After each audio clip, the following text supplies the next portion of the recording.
नमस्कार, मी doctor Anagha Kulkarni. Happy and healthy life at home ह्या आपल्या चॅनलवरती हेल्थ टिप्स असतात, ब्युटी टिप्स असतात, तसंच मोटिवेशनल टॉकसुद्धा असतात. तुम्ही म्हणता की मॅडम सुरुवात तुम्ही एवढी नाटके का करता, आम्हाला अगदी बोर होतं. पण तुम्हाला काय माहिती असं बसून व्हिडिओमध्ये बोलणं ह्याच्यासाठी तुमचा एक विशिष्ट माहोल तयार व्हावा लागतो. आणि तो माहोल तयार होण्यासाठी, तो मूड येण्यासाठी हे असं नाटकीच वागावं लागतं किंवा नाटकी राहावंच लागतं, नाहीतर तो मूड येत नाही. रडके चेहरे करून असं असं करून आम्हाला काही जमणार नाही, तुम्हालाही ते आवडणार नाही, आणि ज्यांना असलं आवडतंय राहा रडके, आमचं काय म्हणणं नाही.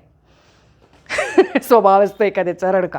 बरं असू दे. आता तुम्हाला मला वाटतं की तुमच्याकडे जेव्हा हा व्हिडिओ येईल त्यावेळेला कदाचित दिवाळी सुरू झालेली असेल असं मला वाटतं आहे. तर आज मी तुम्हाला म्हटलं होतं की मी काल सगळीकडे मार्केट हिंडून आलेली आहे, आज परत जाणार आहे. तर आज परत गेले, बऱ्याच साऱ्या वस्तू परत साऱ्या विकत आणल्या आणि मग त्याही मी आज तुम्हाला दाखवणार आहे. तर साधारणतः मी सुरुवातीला तुम्हाला सांगते की किती तारखेला दिवाळी आहे. तर हे बघा, 9 तारखेला रमा एकादशी आहे, गोवत्स द्वादशी म्हणजे वसुबारस पण त्याच दिवशी आहे, गुरुद्वादशी पण तेव्हाच आहे. म्हणजे गाईला वगैरे आपण घालतो की नाही ते त्याच वेळेला आहे. आणि 10 तारखे म्हणजे हे झालं 9 तारखेला गुरुवारी. 10 तारखेला शुक्रवारी आहे, तुम्हाला सांगते की धनत्रयोदशी आहे, त्या दिवशीच यमदीपदान पण आहे. म्हणजे ही धनत्रयोदशी आणि यमदीपदान म्हणजे संध्याकाळी यमदीप लावणार, आणि धनत्रयोदशी पण तेव्हाच आली.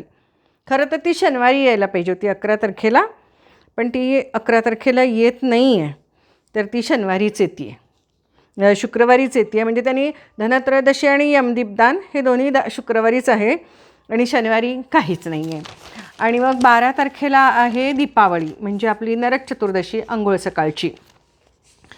आणि 13 तारखेला रविवारी आहे बरं का, 12 तारखेला दिवाळी, सोमवारी आहे लक्ष्मीपूजन आपलं, आणि मंगळवारी दिवाळी पाडवा, आणि बुधवारी भाऊबीज. अशी ही 12, 13, 14, 15 अशी ही दिवाळी आहे.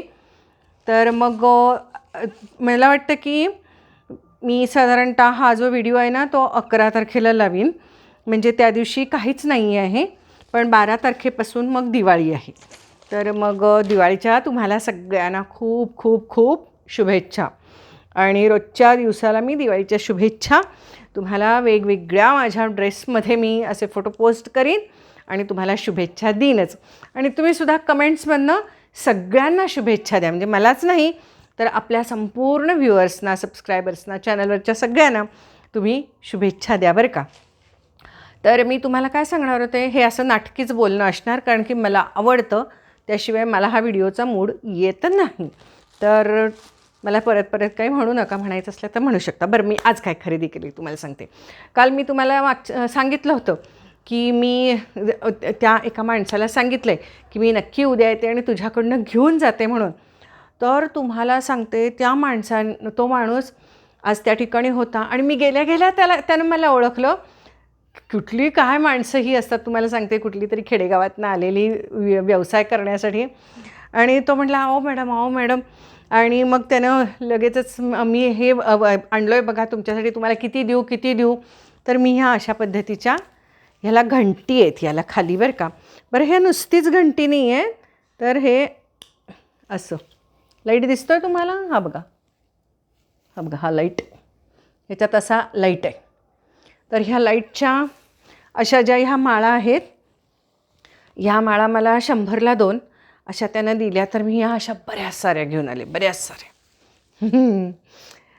म्हणजे पणत्या तर आपण लावतोच, तर हे असं बरं का. तर हे घेऊन आले, हे असं छानपैकी अशा एवढ्या मोठ्या आहेत ह्या. तर मला ह्या असं वाटलं की देवघरामध्ये वगैरे लावायला पण छान आहे, आणि सगळ्याच ठिकाणी लाईटच्या माळा लावण्यापेक्षा हे असं डायरेक्ट लावलं की छान आहे, याला सेल आहे. मला हे आवडलं त्याच्याकडचं. आणि सुद्धा 2 गोष्टी मला तिथे त्याच्याकडे आवडल्या, त्या म्हणजे ह्या अशा, हे बघा, हे असे दिवेच आहेत, दिवे लावायचे आहेत. तर हे असे खालीवर असे दिवे करून आपण लावू शकतो. हे सुद्धा मला 100ला 2 पडले असे. हे गोल्डन आहेत, सिल्वर आहेत आणि ह्याच्यातसुद्धा खाली लाईट आहे. हे बघा, दिसला का तुम्हाला लाईट? एक लाईट लागलेला आणि एक लाईट न लागलेला, असा मुद्दाम तुम्हाला दाखवते. तर असे खालीवर असे मी बाल्कनीमध्ये वगैरे सुद्धा आपण असे हे दिवे लावू शकतो, देवघरामध्ये लावू शकतो, लक्ष्मीपूजनाच्या वेळेला असे साईडला लावू शकतो. तर मला हे खूप आवडले. तर मी असे सुद्धा जवळजवळ डझन 1.5 डझन घेतले. हे मला त्यानं 100ला 2 दिले. खूप सुंदर सुंदर आहेत गोष्टी त्याच्याकडे. आणि एक मी काय गोष्टी मी विकत आणल्या त्या तुम्हाला मी आज दाखवणार. आज मी तुम्हाला आणि एक दाखवणार की ह्या वेळेला सगळीकडे हे असे केसाचे आलेले आहेत. हे बघा, असे म्हणजे असे लावायला, असं साईडला लावून दाखवते बरं का. हे असे खेकडा क्लिप म्हणा, नाही तर काहीतरी म्हणा. तर हे अशा पद्धतीचे आहेत आणि सगळीकडे फुलपाखरंच आहेत यावेळेला. हे फुलपाखरू, हे फुलपाखरू, आणखीन एक चॉकलेटी फुलपाखरू आत आहे, मगाशी लावलं होतं. हे छोटंवालं पण फुलपाखरू. ह्या वेळेला सगळी फुलपाखरंच आहेत. ही 10-10 रुपयाची. आणि ह्या अशा क्लिप्स मला खूप लागतात मला माझ्या केसांना लावायला अशा पद्धतीच्या. तर मी ह्या घेऊन आलेली आहे. 10-10 रुपयालाच मला या मिळालेल्या आहेत. तर आणि हे सुद्धा मला हे सगळं, हे जे चाप आहेत हे ऑलरेडी एवढे चाप माझ्याकडे आहेत, ते मी सगळे कुणाला दिले, ठेवलेत सुद्धा आणि वापरते पण ह्या चापांचं 10-10 रुपयाला मिळाली म्हणून मग. आणि हे तुटतात, हातातनं बऱ्याच वेळेला पडतात आणि तुटतात. तर हे सुद्धा हे चाप आणलेले आहेत मी आज. 10-10 रुपयाला मिळाले, स्वस्त आणि मस्त मिळाले. आणि एक तुम्हाला मला सांगायचं होतं की मी तुम्हाला माहिती आहे काकड आरतीला जाते. तर त्या ठिकाणी मला असं वाटलं की आपण जेव्हा दिवाळीचा दिवस असेल, म्हणजे साधारणतः रविवार, तर रविवारच्या दिवशी आपण ज्या कोणी बायका येतील त्या ठिकाणी, त्यावेळेला आपण त्यांना हॅपी दिवाळी करणारच आहे. तर त्यावेळेला त्यांना कुंकू लावायचं किंवा त्यांचा सन्मान करायचा. आणि प्रत्येकीला मला असं वाटलं की मी एक असं गजरा द्यावा असं माझ्या मनामध्ये आलं. तर आज हे कालपर्यंत हे गजरे तिथं 20 रुपयाला होते. आज त्यानं 10 रुपयाला हे गजरे लावले होते. चांगले भरगच्च आहेत, छान आहेत हे गजरे. तर हे मी तिथल्या सगळ्या बायकांना हे 10-10 रुपयाचे गजरे मी प्रत्येकीला हॅपी दिवाळी म्हणून देणार आहे, हे मी ठरवलेलं आहे. तर असे मी जवळजवळ 2-3 डझन मी आज आणलेले आहेत तिथल्या बायकांच्यासाठी. मला असं वाटलं की हॅपी दिवाळी हे अशा पद्धतीने आपण म्हणावं. ही आयडिया मला तिथं सुचली, मी लगेचच घेतलं. मला खूप छान वाटलं. त्याच्यासोबत मला हे एक असे डझनभर मिळाले. खूप सुंदर आहे हाही कलर, तर मला आवडला हा. तर हे असं मी माझी आजची खरेदी झालेली आहे. तर आता माझ्याकडची खरेदी ही नेहमी अशीच असते, रांगोळी आणि इतर सगळं असं म्हणजे डेकोरेशन आणि कपडे असंच माझं सगळं असतं. तर पणत्या लावायच्या, लक्ष्मीपूजन ह्या पद्धतीने. यामध्ये सगळ्यांच्याकडे आणि एक प्रकार असतो तो म्हणजे फराळ. आणि तर मला आमच्या घरात तो फराळाला फारच फाटा आहे, कारण की कोणी आवडीनं फराळ अजिबात खात नाहीत. त्यामुळे फराळ आमच्याकडे ऑलमोस्ट नील म्हटलं तरी चालेल. काही जो काही म्हणजे माझ्या सासूबाई आणि आई होत्या तोपर्यंत त्या हौशीनी करत होत्या. पण त्या जेव्हा हौशीनी करायच्या त्यावेळेला माझ्या असं लक्षात आलं की फारसं ते हौशीनी खाल्लं जायचं नाही आमच्या कुणाकडनंच. हाकला त्याला, मांजरला हाकला ते. तर आमच्या कुणाकडनंच ते. बरी आहे का तब्येत तुमची आज? तर ते कुणाकडनं खाल्लं जायचं नाही. त्यामुळे फराळाच्या बाबतीमध्ये मी पहिल्यापासूनच कधी मला आवड नव्हती, मायनसच आहे म्हटलं तरी चालेल. पण मग त्यामुळे मी सगळा रेडीमेडच फराळ घेते. या व्हिडिओत या, दाखवते तुम्हाला कसा अवतार आज. बघा बसा. तर ह्या मावशी आहेत, तर यांच्याकडनंच मी करून घेणार आहे. आणि ह्या माझ्या अन्नपूर्णाबाई आहेत. यांच्या जीवावर माझा इतका आराम चाललेला आहे. जे तुम्ही म्हणत असता मॅडम तुम्ही कामच करत नाही, तर यांच्या जीवावर बरं का.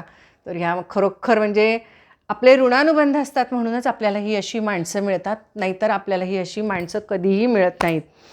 तर अर्थात हे बघा, त्या एका घरामधली माणसं असली तरी थोडंसं रुसपूस होणार, तसं आमच्यातही होतच ते जरासं. पण आम्ही दोघी एकमेकींना समजून घेत असतो. आता किती 2 वर्ष झाली काय आपल्याला? तर आता 2 वर्ष झालेली आहेत. मी फक्त चहासाठी घरामध्ये गॅस पेटवते, बाकीचं आमच्या घरासमोरच राहतात, मी तुम्हाला नेहमी सांगत असते. तर ह्या खूप छान करतात. त्यामुळे मी गेले 2 वर्ष आजारीही पडले नाही. मी तुम्हाला सांगते की मला असं बऱ्याच वेळेला काय व्हायचं की स्वयंपाकाचं करायचं आणि बऱ्याच वेळेला आपण घरात एकटे असलो की मग नीट जेवत नाही, नीट खात नाही आणि त्यामुळे सुद्धा आजारी पडायला होत असतं. कारण की एकटं असलं की कुठे आपण नीट करून खाऊन पितो ना. पण तसं आता होत नाही. तर यांच्यामुळे माझं आजारी पडणं पण खूप कमी झालेलं आहे. तर थँक्स टू मावशी. तर मी तुम्हाला नेहमी म्हणत असते की असे ऑप्शन नेहमी तुमच्याकडे असले पाहिजेत. तर तुम्हाला असं वाटतं स्वयंपाक घरीच केला पाहिजे. तुम्ही फराळ करणार आहे यावेळेला? मग थोडंसं नको. तिचं गेलं सगळं. तिच्या आईने पाठवलं, आमच्या सुनबाईच्या आईनं. तर मग माझ्यासाठी सगळं अर्धा किलो द्या. मग करायच्या वेळेला मला विचारा काय काय करायचं. मला फक्त काय करंजी, चकली आणि चिवडा बास. लाडू तर आमच्यात कोण बघत पण नाहीत. तर आणि त्यांच्या आईनं सगळा घरीच केलेला आहे, तिच्या आईनं. त्यामुळे काय प्रश्न नाही. जेव्हा करणार तेव्हा. तर अशा पद्धतीने बघा तुमच्यासमोरच मी फराळाची पण ऑर्डर देऊन टाकलेली आहे. एवढ्याच गोष्टी आवडीनं आणि चांगल्या खाल्ल्या जातील. आणि एक पदार्थ आमच्या घरात जो आवडीनं केला जातो किंवा खाल्ला जातो, म्हणजे इतर सगळे पदार्थ असले तरी हा पदार्थ लागतो, तो म्हणजे भडंग. आणि तो पण घरात केलेला भडंग लागतो. तर खूपच आवडीने खाल्ला जातो आमच्याकडे हा भडंग, हा प्रकार, म्हणजे चिरमुऱ्याचा भडंग. तर तो मी मात्र तेवढा घरात करणार आहे. बाकी मी काही घरात करणार नाही. मी तुम्हाला मुद्दाम आज मावशींची भेट घालवून दिली. तर अतिशय छान मावशी आहेत. आज त्यांची तब्येत बरी नाही. काल कुठेतरी जाऊन आल्यात त्या उन्हामध्ये, त्यामुळे तब्येत बरी नाही आज त्यांची. नाही तर एकदम मस्त असतात. म्हणजे आम्ही एकमेकींच्या कडे बघून छान राहत असतो. आम्हाला दोघींनाही एकमेकींचा आधार आहे असं म्हटलं तरी काही हरकत नाही बरं का. छान आहेत त्यांच्या घरी, सगळं छान आहे सगळं. पण तरीसुद्धा त्या त्यांच्या घरात स्वतःबरोबर माझं पण सगळं करतात. स्वयंपाक, पाणी, नाश्ता. तर तुम्ही म्हणाल की तुम्ही काहीच करत नाही का? तर हो, मी काहीच करत नाही. मला स्वयंपाकात फारसा पहिल्यापासून कधी इंटरेस्ट नव्हता. मला सगळं येतं, पण मला स्वयंपाकात फारसा इंटरेस्ट नव्हता. आणि मला एक गोष्ट माहिती आहे की आपला विकास का होत नाही किंवा आपला मॅक्झिमम जो काय वेळ असतो स्त्रीचा, बाईचा, घरातल्या आईचा, तो स्वयंपाकात. सकाळी उठला की नाश्ता, चहा, दुपारी नंतर जेवण, पुन्हा संध्याकाळचा काहीतरी चहा, नाश्ता, रात्रीचं जेवण. प्रत्येकाच्या वेळा, प्रत्येकाच्या सवयी, प्रत्येकाच्या आवडी ह्या. आणि मागचं आवरायचं, पुढचं आवरायचं, भाजी कुठली करायची म्हणजे भाजी जाऊन विकत आणायची, ती भाजी करायची, पिठं करायची, नंतरची भांडी, आवरणं, ओटा, कट्टा, ह्याच्यामध्ये स्त्री प्रचंड दमून जाते. आणि स्त्रीला म्हणजे सारखं डोकं तिचं त्याच्यातच राहतं. वेगवेगळे पदार्थ करणे स्वतः, आणि एक एक गोष्ट करायची म्हणजे चिरायला लागतं, फोडण्या घालायला लागतात, वस्तू विकत आणाव्या लागतात, ती सगळे डबे स्वच्छ ठेवावे लागतात, भांडी भरून ठेवावी लागतात, सगळं. म्हणजे एक साधं तुम्हाला सांगते की तूप असेल तर साधं दूध तापवायला पाहिजे, त्याची साय काढून काढून ठेवायला पाहिजे, नंतर दही लावायला पाहिजे, त्याचं ताक करायला पाहिजे, लोणी येतं ते साठवायला पाहिजे, मग तुम्हाला तूप मिळणार छान लोणकडी. तर इतकं ते कष्टाचं काम आहे आणि प्रचंड वेळ खाणारं काम आहे ते. आणि त्यामुळे मला कधीही ही गोष्ट जमली नाही म्हणण्यापेक्षा मी कधी इंटरेस्ट घेतला नाही. कारण की मला इतर गोष्टींमध्ये खूप सारा इंटरेस्ट होता आणि माझा बराचसा वेळ हा मॅक्झिमम वेळ हा दिवसातला क्लिनिक आणि इतर सगळे काहीतरी लिखाण हे ते माझं सारखं चालू असायचं. तर याच्यामध्येच कारण वर्तमानपत्रात लिही, इकडे लिही, तिकडे लिही, दिवाळी अंकाला लिही, ह्या इथे लिही, तिकडे लिही, इकडे लेक्चर द्यायला जा, तिकडे, हे असलं सगळं मी फार करत होते. आता मी बरंच सारं कमी केलं आहे. कारण की जेव्हापासून यूट्यूब करायला लागले कोरोनानंतर, तेव्हा यूट्यूब म्हणजे एक यूट्यूबला हा व्हिडिओ करायचा म्हणजे 7 ते 8 तास लागतात सगळ्या गोष्टींना. काय करायचं, काय नाही करायचं, दिवस तुमचा फ्रेश जायला पाहिजे, तुम्हाला कंटाळा येता कामा नये, रोजच्या रोज अपलोड व्हायला पाहिजे, ह्या सगळ्या गोष्टी. म्हणजे त्यामुळे मला आता इथं माझं क्लिनिक आणि हे ह्याच्याखेरीज मला इतर काही आता फारसं करता येत नाही, फक्त यूट्यूब आणि क्लिनिक ह्याच्याशिवाय. तर मी तुम्हाला काय सांगत होते, तर स्वयंपाक पाणी हे खूप जास्त त्याच्यामध्ये तुम्ही गुंगून जाता, मग्न होऊन जाता किंवा गुंतून जाता. आणि त्यामुळे म्हणून स्त्रियांना बाकीचं काही करायला वेळ मिळत नाही. म्हणून मी तुम्हाला नेहमी सांगत असते की थोडासा जर का तुम्हाला वेळ काढायचा असेल तर इतकं स्वयंपाकामध्ये गुंतून जाऊ नका. कारण की आपणच जसं छान करतो तसं इतरही सगळे छान करत असतात. मग तुम्ही म्हणाल पैसे लागतात. हे बघा, आयुष्यात काहीतरी द्यावं लागतं. पैसे तरी द्यावे लागतात, नाही तर वेळ तरी तुम्हाला द्यावा लागणार. तुम्ही काय द्यायचं आहे तुमचं तुम्ही ठरवायचं. तुम्हाला जर का तो जो वेळ आहे तो आणि इतर निरनिराळ्या गोष्टींमध्ये जर का घालवायचा असेल, व्यतीत करायचा असेल, समजा अगदी साधं वाचन जरी करायचं असलं, एक पुस्तक वाचन करायचं असलं तरी त्याच्यासाठी वेळ काढावा लागतो. एखादा छंद असेल, गाणं असेल, भजन असेल किंवा पेंटिंग असेल, काहीही कुठलाही छंद असेल, एखादं वाद्य वाजवायचं असेल तर त्याच्यासाठी सुद्धा तुम्हाला वेळ काढायचा असेल तर त्याला वेळच लागतो. आणि मग तुम्ही जर का असं रोज सकाळ, दुपार, संध्याकाळ, रात्री असं स्वयंपाक पाण्यामध्ये गुंतून राहिलात तर तुम्हाला स्वतःला वेळ मिळू शकत नाहीच. तर त्यामुळे तुम्ही ठरवायचं आहे की तुम्ही स्वतःला वेळ द्यायचा आहे आयुष्यामध्ये, स्वतःला महत्त्व द्यायचं आहे का, की तुम्हाला फक्त तुमचं तुम्ही ठरवायचं आहे. तर माझ्याकडे माझ्या घरच्यांनीसुद्धा हे सर्व मान्य केलं आणि त्यामुळे उलट त्यांना मी घरात कधी बसलेली कधीच कुणाला आवडले नाही. कारण की चुकून मधल्या 1-2 वर्ष मी ठरवलं होतं की आता आपण स्वयंपाक पाणी करायचं जरासं कोरोनाच्या काळामध्ये म्हणजे. तर त्यावेळेला घरच्यांना ते असं अस्वस्थ व्हायला लागलं की मला त्यांना असं स्वयंपाकघरामध्ये बघूनच सवय नव्हती. तर त्यामुळे घरातली लोकं अस्वस्थ व्हायला लागली. मी जरी खूप छान स्वयंपाक करत असले, कारण की जेव्हा आपण छान स्वयंपाक करतो तेव्हा समोरच्या व्यक्तीने तो छान पद्धतीने खावा असं आपल्याला वाटत असतं की चवीचवीने खावा. पण मग हळूहळू कसं होतं की आपण शेवटी हे बघा की इडलीचा घाट घातला तर 4 इडल्या तुम्ही, 4 इडल्या आम्ही, याच्यानंतर 8 इडल्यांच्यासाठी किती घाट घालणार, साधी गोष्ट आहे. तर त्यामुळे मी त्याच्यामध्ये कधीच इंटरेस्ट घेतला नाही. त्यामुळे मी दिवाळीच्या फराळावरून यावरती आले. तर तसंच दिवाळीच्या फराळाचं माझं आहे. त्यामुळे घरातला दिवाळीचा फराळ हा कन्सेप्ट माझ्या सासूबाईंनीच मोडून काढला होता. त्या म्हणायच्या ह्याच्यात कधीच गुंतू नकोस. माझी आई मात्र अगदी मरेपर्यंत फराळ घरी करत राहिली. ज्याची आम्हाला आयुष्यात आई माझी जिवंत होती तोपर्यंत आम्हाला त्याची किंमत नव्हती. मी स्पष्टच सांगते, कधीही आवडीने खाल्ला नाही, तिच्या कष्टाचे आम्ही चीज केलं नाही, तिला कधीही म्हटलं नाही तू दमली असशील. त्यावेळेला आम्ही तरुण होतो, म्हणजे मी सुद्धा. तर त्यामुळे तेव्हा चिडचिडच व्हायची, हे कशाला केलंस, ते कशाला केलंस, आणि असंच व्हायचं. आणि ऐन दिवाळीच्या काळामध्ये आई अशीच त्या ह्याच्यातच मग्न असायची स्वयंपाकघरात, तिला स्वतःसाठी वेळही मिळायचा नाही. आणि मग आम्हाला मात्र इतरांच्या ज्या आया बाहेर जाणाऱ्या असायच्या, नोकरी करणाऱ्या असायच्या, त्या दिसायच्या की किती छान राहतात, छान राहतात. आणि मग म्हणून मला आज तुम्हाला सांगावं असं वाटलं की म्हणून मी फराळात अजिबात पडत नाही.